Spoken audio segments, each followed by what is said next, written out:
What is up, ladies and gentlemen? After another episode of AEW Dynamite, we got some big stuff that happened. Matches being made left and right for All Out and for Rampage this Friday. We also saw plenty of phenomenal action. We saw one person make his nice in-ring debut, and also we ended up seeing if Chris Jericho is able to get past the last labor so he can face MJF.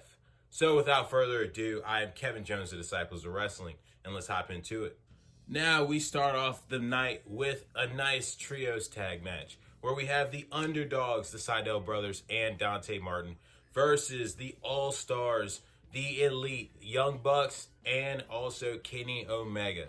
Now this starts off, and really the Seidel brothers and Dante Martin are just doing phenomenal work with smooth tag team action.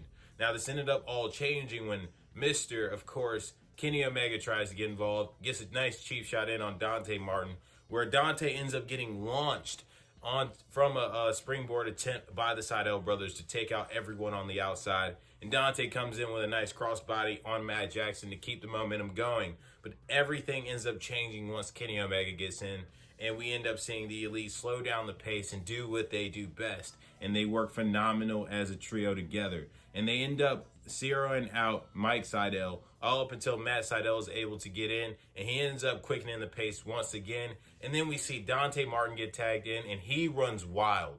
He steals the show for the whole match, really. He hits numerous high-flying moves from literally every part of the ring. We end up seeing him getting nice, innovative offense. At one point, he hit a diving springboard Hurricane Rana from the inside of the ring to the outside on Kenny Omega. This guy is phenomenal. Then we end up seeing Kenny Omega ends up getting in when the Elite end up trying to gang up on him using the numbers advantage. We end up seeing Kenny Omega try to put this match away in a sense, but Dante is not going down with the fight as he had an innovative reversal for everything. All up until, of course, Kenny was able to get the V-trigger and hit the one-winged angel to a super kick party on the Seidel brothers from the Young Bucks, leading into the BTE V-trigger for the win for the Young Bucks and Kenny Omega, the Elite. Now, after the match, we go down to the ring, and Tony Schiavone's looking to get an interview with the Elite, but Don Callis ends up interrupting way before Tony even introduces himself. So we end up getting that, and before Don Callis even gets a whole sentence out, we see Christian Cage come out to interrupt. And of course, Don Callis is mocking Christian, talking about how he's outnumbered. And out comes the Jurassic Express's Jungle Boy Jack Perry and Luchasaurus to give the backup that Christian Cage needs. And then we go to the ring, and we end up seeing, of course, Don Callis interrupts Tony Schiavone once again, and then just mocks Christian Cage. But Christian Cage had a trump card in his sleeve as he informed everyone, of course, I wrestle Kenny Omega, which is now official. Kenny Omega will be wrestling Christian Cage for the AEW Championship at All Out on September 5th. But until then, Kenny Omega has 2 belts. So this Friday on AEW's Rampage, we will see in the first match of Rampage, we will see Kenny Omega defend his Impact World Heavyweight Championship against Christian Cage. And then, of course, before they end up leaving as Christian Cage's music is hidden, Jungle Boy Jack Perry gets the microphone and goes, wait, but there's more. Next week on Dynamite, we will see the Young Bucks defend their tag team championships against Luchasaurus and Jungle Boy, the Jurassic Express. So, a lot of big news came from this segment, and I'm excited for every bit of it. Our next match is now Daniel Garcia versus Darby Allin. Daniel Garcia is accompanied by 2.0, and of course, Darby Allin's of course brought out by his mentor, the Icon Sting. And we go straight to it, and automatically Daniel Garcia is taking a lot of the offense, focusing in on Darby Allin's left arm. And that was really the harping point for most of the match because Daniel Garcia stayed in control. Even when it looked like Darby Allin was looking to build some momentum, we saw 2.0 get involved to where we end up seeing Daniel Garcia get the momentum back into his favor.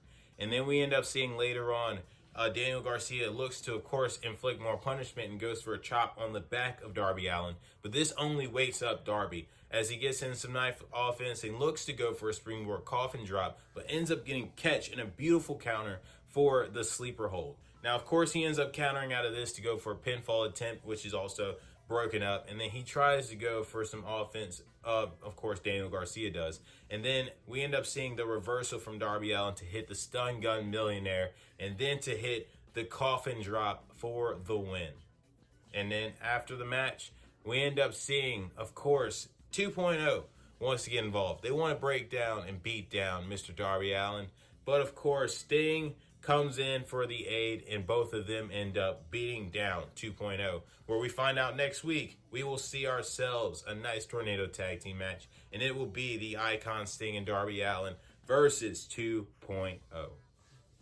Now we go backstage, and it is the Death Triangle, and of course all three men are really heated up because all of them want a piece of Andrade, but Pac just interrupts everybody and goes, hey, how about you two focus on the AEW Tag Team Championships and prove that you guys are the best tag team in the world. And I will handle, of course, Mr. Andrade El Idolo. Then we find out later on in a backstage segment with Andrade and, of course, with Chavo Guerrero, we end up finding out that Chavo is speaking on the behalf of Andrade. Of course, we already knew that. But we find out that Andrade is challenging Pac to a match at All Out. So, all we need is the pen to paper. We got things in the making. So, I'm hoping this ends up getting signed. I mean, of course, we already know it's going to end up getting signed. And this match is going to be a banger on September 5th. And I can't wait for this one. So, we go back to the ring. And it is another trios match as we have the Best Friends. And, of course, Wheeler Yuta, Orange Cassidy, and Chuck Taylor end up going up against the HFOs, Private Party, and Matt Hardy. And starting out, this was, of course, the fun fest that I was expecting it to be. We end up getting Orange Cassidy and Matt Hardy started off the match, where Orange Cassidy goes to put his hands in his pockets, and then we end up seeing Matt Hardy swiping away, looking at the deletion of the hands. And so, of course, we see Orange Cassidy take Matt Hardy's hands and put Matt Hardy's hands inside of his pants pockets. And then we get this thing started off as Matt Hardy looks to get in, of course, some trademark offense. But we end up seeing Orange Cassidy reverse these and end up hitting his own lazy variation of these moves. And then we see Private Party end up getting tagged in as they look to go for the Poetry in Motion. And Orange Cassidy ends up dodging, get the tag in Wheeler Yuta, all for Orange Cassidy and Yuta to end up hitting their own variation of the move. And then we see things end up getting broken down, of course, as Private Party end up getting the momentum back into their team's favor with a nice, smooth, silly string to bring in the offense for them. And then we end up seeing Wheeler Yuta end up getting beat down for a little while, all up until he's able to reverse a back suplex to tag in Chuck Taylor. And Chuck Taylor goes in as he ends up taking out everybody of the HFO, even the guys that were on the outside of the ring. And then we see things break down, all in the favor of the Best Friends. All up until we see Isaiah Cassidy end up blind tagging in from, of course, his tag partner, Mark Quinn. And then, of course, we end up seeing this ends up leading to Wheeler Yuta going for a nice pin combination. But Isaiah Cassidy hits a beautiful swanton to break up the pinfall. Then, of course, we end up seeing things break down again as the tags have gone crazy. We see Orange Cassidy get a nice orange punch on Orange Cassidy. On Isaiah Cassidy. My bad. And then this leads to Matt Hardy end up taking Mark Quinn and shoving him into Orange Cassidy to take out Orange Cassidy, leading up to Matt Hardy hitting the Twist of Fate for the win for the HFO. Now on to our next match. It is Nyla Rose versus Chris Statlander, where we actually see, of course, Chris Statlander and Rose's previous interaction with one another in the match before this, where we end up seeing Nyla Rose going right after Chris Statlander with a cheap shot, and she's looking to have control and establish her momentum early. But this ends up getting taken away as Chris Statlander gets back into it as she hits a nice leg swing moonsault, and she takes out Nyla Rose all up until Vicky Guerrero ends up interfering and causing the distraction to get Nyla Rose back in control again. And she sets up Chris Statlander to go for this diving knee strike as usual. But Chris Statlander has a nice reversal as she goes to a handstand. Now, this only lasted for so long as Nyla Rose goes for a spear right after. This ends up being for a near fall. And then we see Nyla Rose go to the top rope to look to take out Statlander even more. But Statlander ends up taking this and making it into a power bomb, and then ends up hitting the Area 51 for the win. Now to backstage we go, and it is the Young Bucks with Brandon Cutler as they're looking to stake their claim and the reasoning why the Jurassic Express just can't beat them next week. And of course, Matt Jackson ends up saying this is as easy as a layup, and they got the basketball and the goal up. So Nick goes for the nice layup, but it ends up getting blocked by Luchasaurus. And then we end up seeing Jack Perry coming in for the slam dunk to send a message that, oh, we finna be a problem next week. Now we go back to the ring, and it's Tony Schiavone as he introduces, of course, his best friend, the Doctor, Miss DMD herself, Britt Baker, in her hometown of Pittsburgh, Pennsylvania. And the crowd goes insane for Britt. And of course, everyone's talking about the match that she's going to have against Red Velvet on Rampage this Friday. And of course, Britt Baker is taking her claim on why Red Velvet just ain't good enough to beat the Doctor. And of course, what Britt says is, in any other city, you might have a chance. But you're in Pittsburgh now, so you stand no chance. And on Friday, you will find out, and you will hear it on the announcement itself, that the successfully retaining her women's championship, it is Dr. Britt Baker, DMD. And this leads to Red Velvet coming in to attack, of course, Miss Britt Baker. And this ends up bringing in and raining in a bunch of boos for, of course, Red Velvet. And then we end up seeing the officials breaking these two up ahead of their match for Friday. And we find out also they are the main event for Rampage. So I can't wait to see how this turns out.